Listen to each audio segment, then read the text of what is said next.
Hey friends, it's Heather. I am back with another layout from my creative scrapbook. I am using the August maned kit, and you'll have to excuse my voice. I returned home from vacation on cruise a few days ago, like 3 days ago, and now I'm sick. So I don't know if I can blame the cruise or some other sick person on that cruise. But yeah, I am not feeling too well, and my voice is a little scratchy. So we'll just get through this as smoothly as possible. So the main kit. This is my fourth layout I did with the layout. I don't do process videos for each one, but this one was actually one of my favorites. I used one of the exclusive cut files offered this month. Believe it was created by Ashley Horton from the Cut Shop. You can go to my Creative Scrapbook webpage and click on add-on kit, scroll all the way down to the bottom, and you'll see all of the cut files listed there. So I am taking the outline and glue that down onto one of the pattern papers, and I'm using the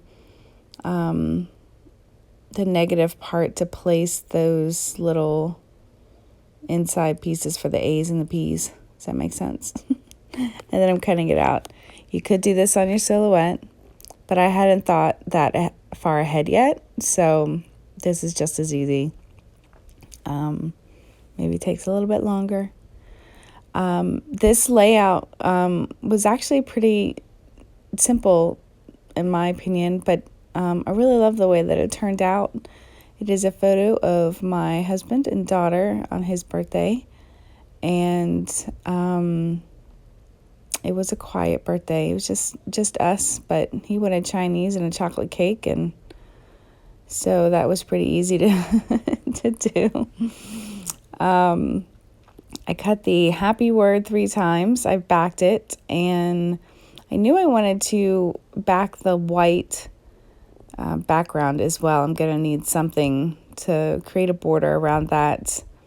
I thought about using one of the pattern papers, but I ultimately go with black cardstock. It just looked the best.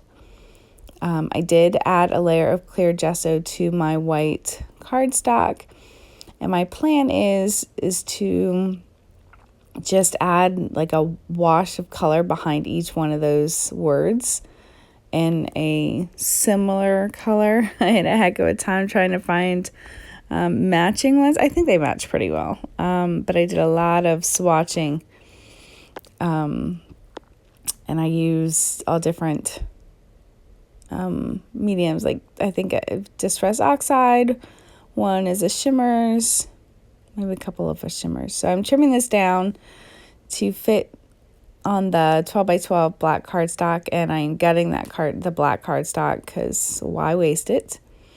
And I will use that to back my photo. And I'm just gonna pop my photo in between those, the first and second happy.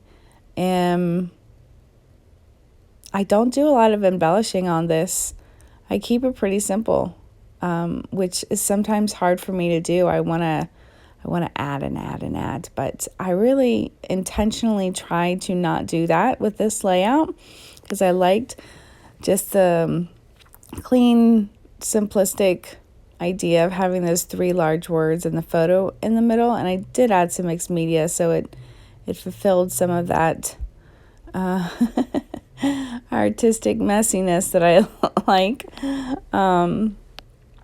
So that's the gist of the layout right there. I fussy cut some images out of the 2x2 sheet that's in the collection that has hearts and all sorts of little images, icons, and use those as embellishments. I take a couple of chipboard pieces that came in the kit as well.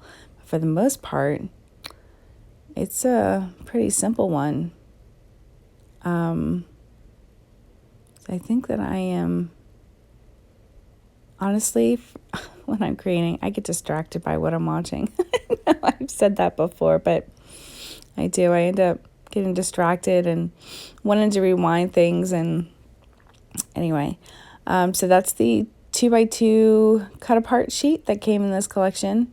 In this kit, I cut out a heart, and I'm going to back that heart with some fun foam. I've done this on previous layouts with previous kits. I back it on fun foam, which may or may not have adhesive on it, and then it gives me the dimension I want. And then I add some either glossy accents or the tonic crystal glaze, which I'm really loving right now because it dries so quickly and the bottle doesn't ever get clogged. And then it looks like I made my own little puffy enamel embellishment. I really like the way that it looks. I think I actually show myself doing that coming up here shortly. So I am adding the colors, just a little wash behind my words, and I'm not going for a perfect rectangle. I kind of wanted it to be more square on the left and then just sort of fading out like with brush strokes. That was my intention. I had a really hard time just wanting to, I wanted to keep going, but I stopped myself. I didn't want to overdo it. And some of those little pods right there, the shimmers pods, they come dry and you have to add water, and I didn't let it sit long enough. I was being a little impatient. So that's basically what I was looking for. I didn't want just a big block of color. I wanted it to just sort of drip over, fade over, pretty uneven, but still stay within the height, I guess, sort of the words. So I do that for the yellow orangey. I'm not even sure what to call that color. The pink, and then it's a dark green. It has those polka dots on it. The pink one is ink pad. It's a Distress Oxide ink pad. And that green one that I use, yeah, this one was definitely pulled from the dusty section of my stash. This is a Heidi Swap Color Shine. And don't get me wrong, I still use my Color Shine often. Golds, yes. Pink even. Blues. But this one was called Seafoam. And I think at the time when I bought it, I wasn't expecting it to be the color that it was. But I kept it. I kept it because one day I knew I was going to use it. And this was that day.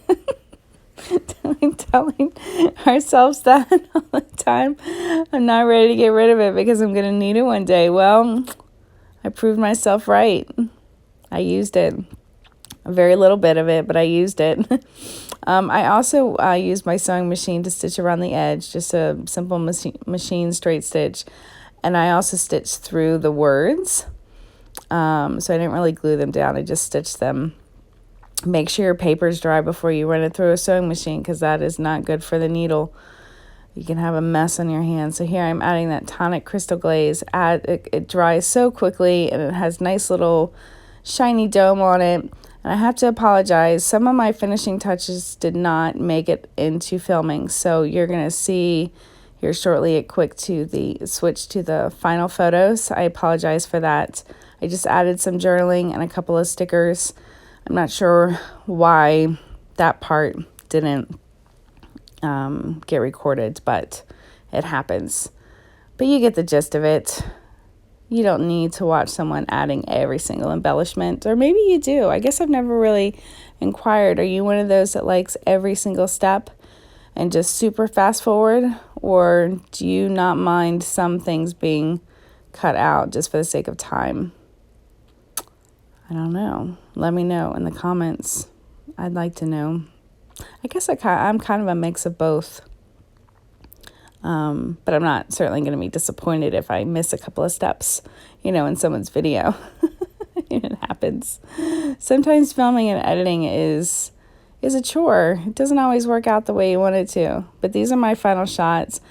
I hope you enjoyed listening to my raspy voice and watching this process. I thank you for watching. I appreciate it. Have a great day. Bye, guys.